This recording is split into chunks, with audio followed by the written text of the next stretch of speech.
This is your finished Wanderlodge 9196 wide body LED taillight pack.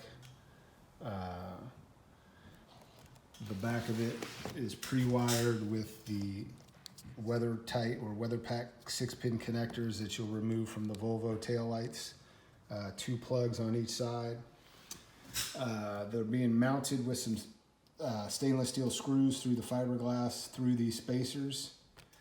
These are VHB 3M taped on here for shipping and installation. Once these are pressed on by the screws, these aren't going anywhere, but they only need to hold long enough really for your first installation. So they're very durable, but they're slightly flexible. As you can see, this hole goes all the way through there. There's probably 3 or 4 different sizes. These were all custom cut for the alternating surfaces on the fiberglass back cap. So they should fit very well. If they don't and you need to shim them, you could just add a washer or 2 between this and your fiberglass cap if you need to shim them out. If you need to shim them in, you'd have to file some off, but I don't think that's going to be necessary. All the LEDs are replaceable. They are manufactured by Super Bright LEDs. Has a 3-pin connector. You can pull them out from the front, unconnect the pin in the back, and then pop the LED out the front, and you do not have to take the actual stainless steel bezel out.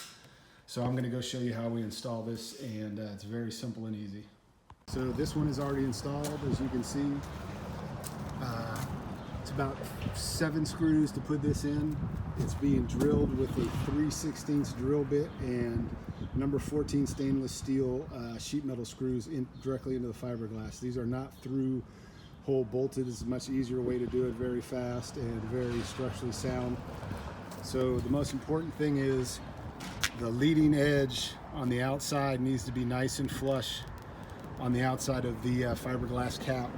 If you come over to the other side, we pulled the Volvo lights out. You can see that it had this cast little dimple in here to match the Volvo taillights. It's kind of ugly to have the stainless steel panel bumping against that in a gap. So I ran the design all the way out to this edge.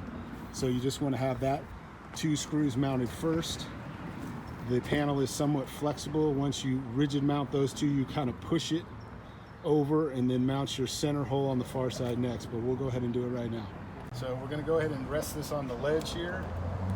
Tilt it up, get your connectors through the appropriate holes, top one on the top, bottom one on the bottom, and just kind of jiggle those cords in there and set this in place. It's going to balance really nice on this edge of the fiberglass. So these are the first ones we're going to mount. So we're going to push this flush to this edge and downward. Make sure up and down it's good. We're going to take the 3/16 drill bit and drill right into the fiberglass.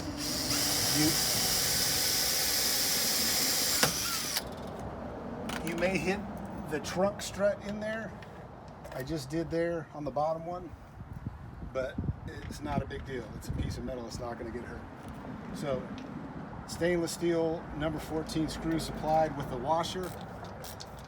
It's good to get a large Phillips head bit on your screwdriver so it doesn't jump around in there. You'll feel when it sucks down and there's no room left. Don't want to go too tight. Once one's in, you don't have to hold on to this anymore. We'll do the bottom one. You kind of got to push hard. 2-hand reef on these, it's a little bit tight.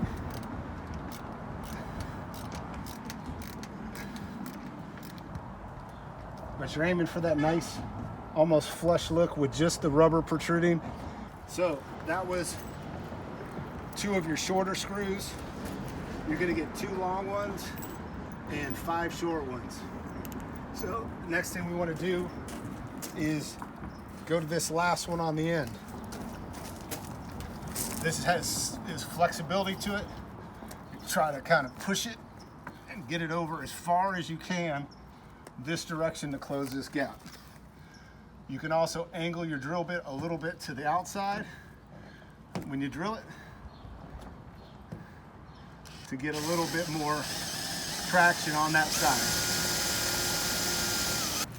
This one's very tight to the grommets, to the LEDs, but the washer will set down inside of that. You can kind of move them around a little bit. Just, you'll feel when it bottoms out, make it nice and tight. Then the last ones are these. Pretty simple. Just pop the 4 holes, same way. 2 long screws on top, 2 short screws on the bottom. So on the back of your hatch here,